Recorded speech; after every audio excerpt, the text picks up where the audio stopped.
Today we're going to be looking at KDP books, how to make sales and how to increase those sales. So if you're in the KDP book publishing business, then make sure you watch this video because it's key to making those sales, collecting royalties and creating an overall publishing business. Now if you've not been here before, my name's Paul Marles and I do videos on how to make it, keep it and grow it, and that's your money I'm talking about. And if you do like videos like that, then make sure you do give it a thumbs up, hit the subscribe button and also smash that notification bell to receive notification of when I produce more videos like this. So what I advise you do is get yourself a pen and paper because there's going to be some important points that I'm going to discuss today.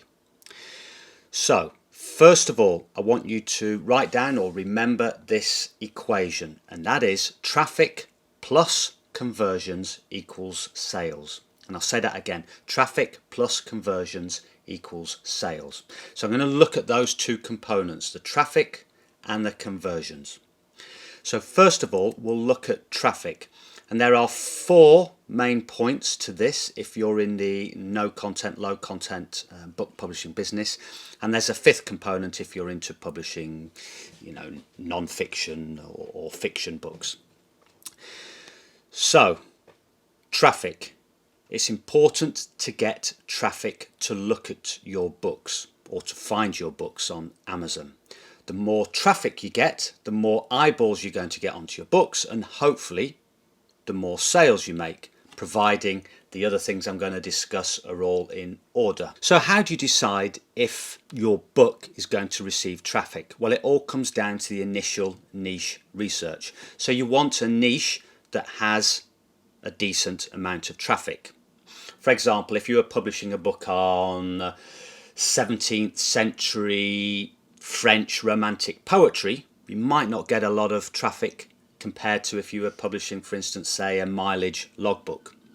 But the other component to that is your niche may be highly competitive. So with the 17th century French romantic poetry book, you might not have much traffic, but there may be very little competition. So the traffic you do get could easily convert into a sale. And conversely, if you have a very popular niche like mileage logbooks or say colouring books, adult colouring books, a lot of traffic, but with that a lot of competition.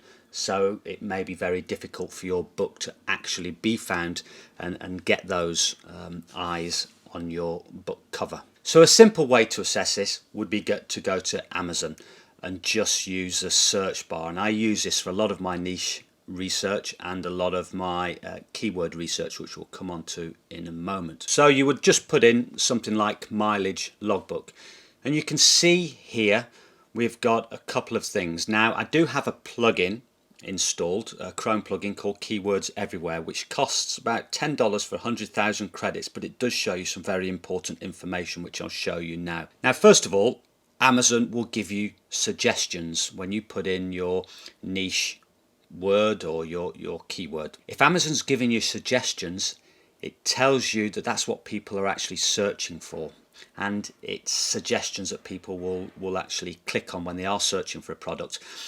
So you know that these words do have traffic, so that's a good sign. But if you've got the Keywords Everywhere plugin installed and you pay for the credits, you also get this information here that you can see in grey, and that's the average Google monthly searches also. So if a keyword does have a reasonable amount of searches, then you know you're going to be getting that traffic, and it also means that your book could be found via Google and not just people searching on Amazon. But then you come to the issue of the competition, and that's when you do your research. You click on your word, your niche word or your keyword, and you look at the number of search results.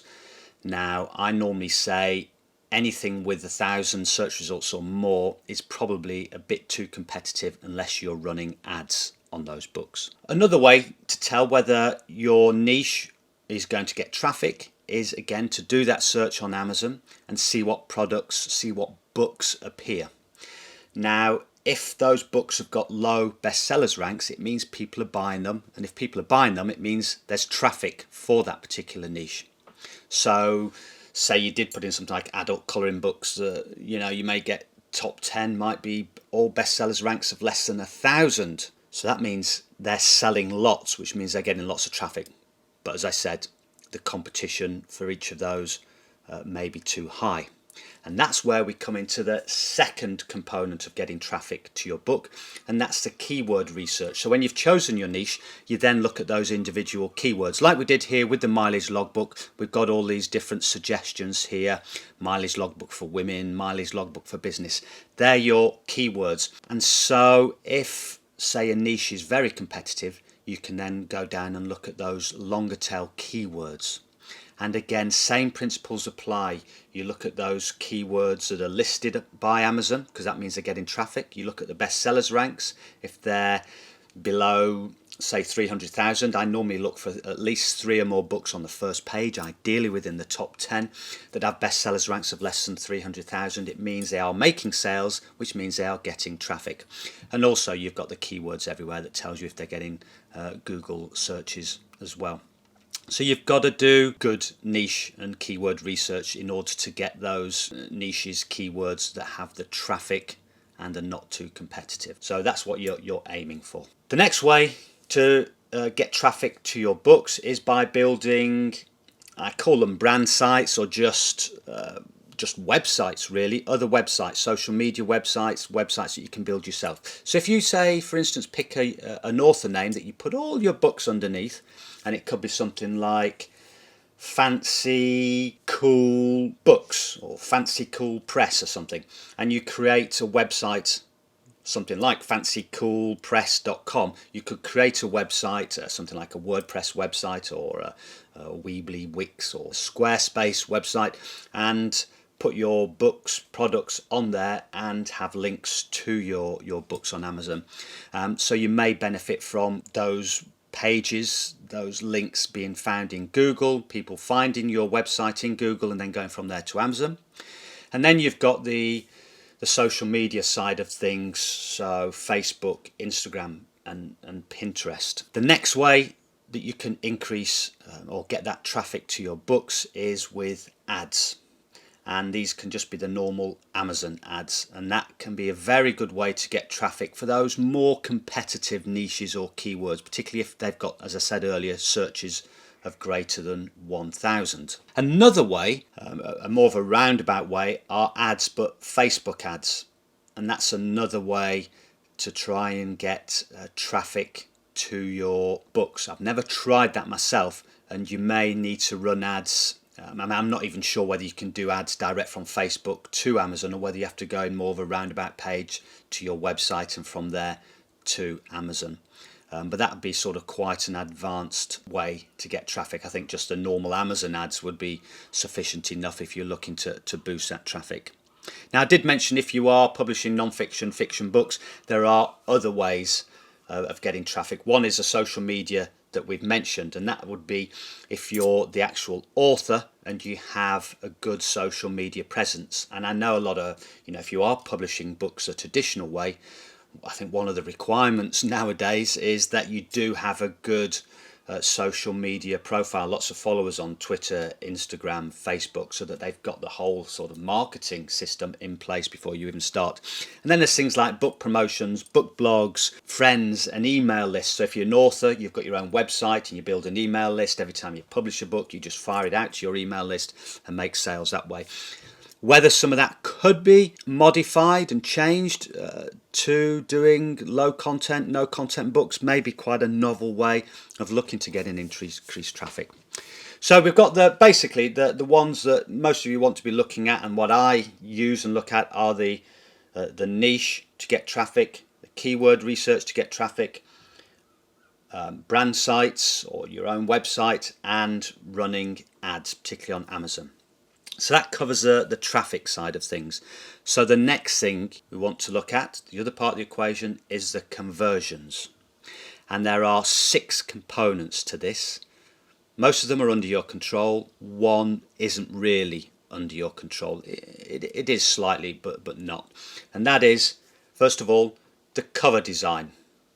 And this is important because when your book appears on Amazon, the whole list, when they put a keyword in and search the list, your book will just appear as a small cover amongst, you know, many other books. So you need a good cover to attract buyers' attentions. And when your book does appear, that's called an impression. And then when someone clicks on your book, that's called a click. And then hopefully that would lead a sale. So the conversion part really comes down to the impressions, clicks, and that sale. And the impressions is also part of the keyword research, making sure your book does get ranked high enough so that it's seen.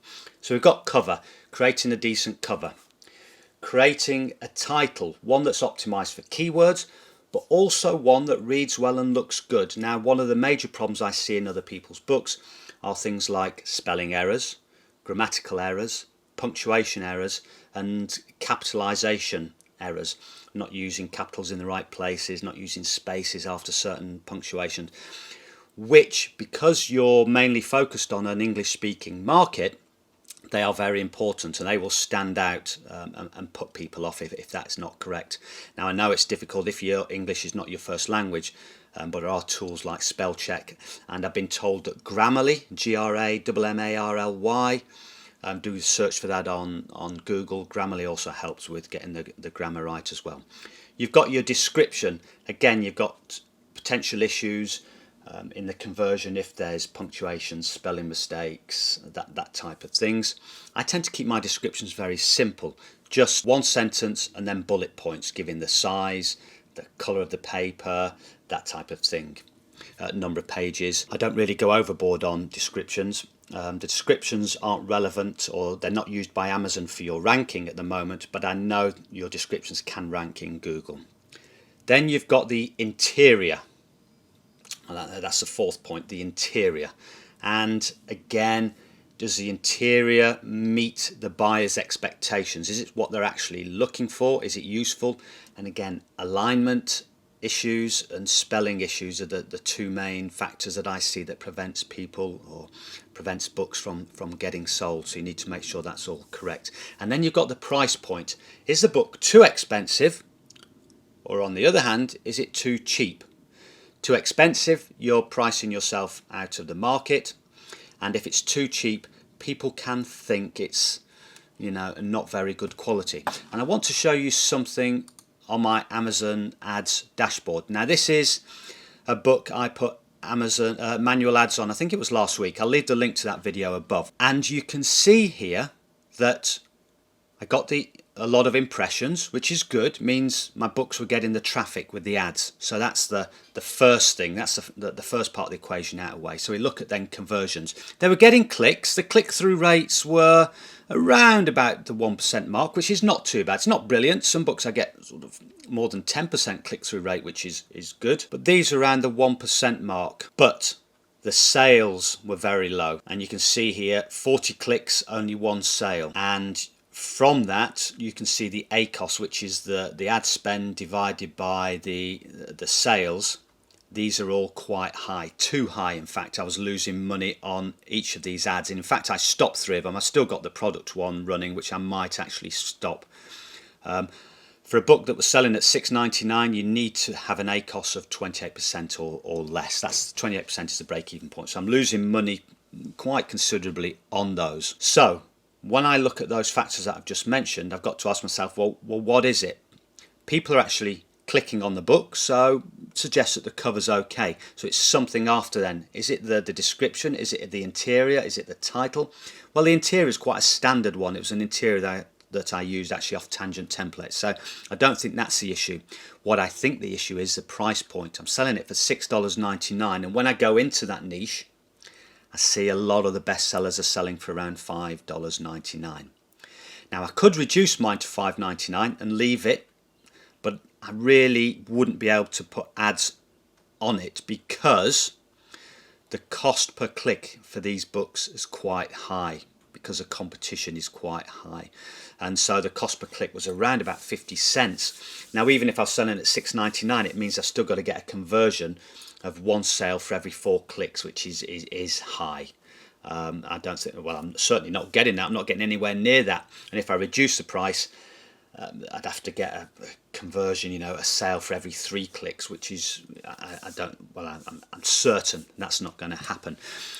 So if I reduced it to $5.99, it probably wouldn't be found in the searches, so I'm not going to make sales, and it's going to be difficult to run ads. So I may just have to call it quits on this book in terms of running ads and making sales. And you'll find you've got books like that where you just got to say, okay, it was a good experiment, didn't work, leave it alone, move on to the next book. So we've got cover, title, description, interior, and price point, and then we come on to the last thing, the sixth thing that affects conversions, and that's your reviews. And this is twofold. One, the reviews, people read the reviews, and if they're all favourable reviews, that may help with getting that conversion. But also in a roundabout way, conversions help with your ranking. Amazon will push your book up in the ranking, so you'll get that traffic as well, also from the conversions. Same when you make sales. When you make sales, Amazon will push your book up and you'll get traffic. So you've got that traffic plus conversions equals sales, and then the sales will increase your traffic. So it all sort of goes round in a circle and helps publish your book. And you find if you're lucky, you do your research right, you could find a book that increases in sales month after month because of this circle. Oh, that's a window slamming shut. And I've got one book that does that, published in June last year. It's my best-selling book, and each month the sales increase, and that's because I'm getting more reviews, I'm getting more sales, Amazon likes it, it's giving it more keyword relevancy, it starts putting that book out for other keywords as well, and so you just, it sort of gets into this, so it's not a vicious circle, it's a good circle of increased sales and increased traffic. So that's it, really. That's the essence of making sales and increasing your sales if you're already making sales on a book. But it's also important to think about this when you're not making sales. I do get a lot of questions on that people ask me, you know, I published a book a month ago, 2 months ago, not making any sales, why? Well, you can see why it's difficult for me to give a definitive answer, because there are all these different factors that go in to creating sales. But if you watch this video or go back to it if you're wondering why you're not making sales, and then you can look at all those factors and try and address them, because most of them you can change. Things like your title and subtitle you can't, but things like your cover, your interior, your keywords, your price, your description, you can always change those after you've published, and those can have a positive or negative effect on the sales of your book. So I hope that was useful. I hope you enjoyed it. If you did find it useful, give it a thumbs up. If not, please give it a thumbs down. But also make sure you hit the subscribe button, smash that notification bell. Until next time, goodbye.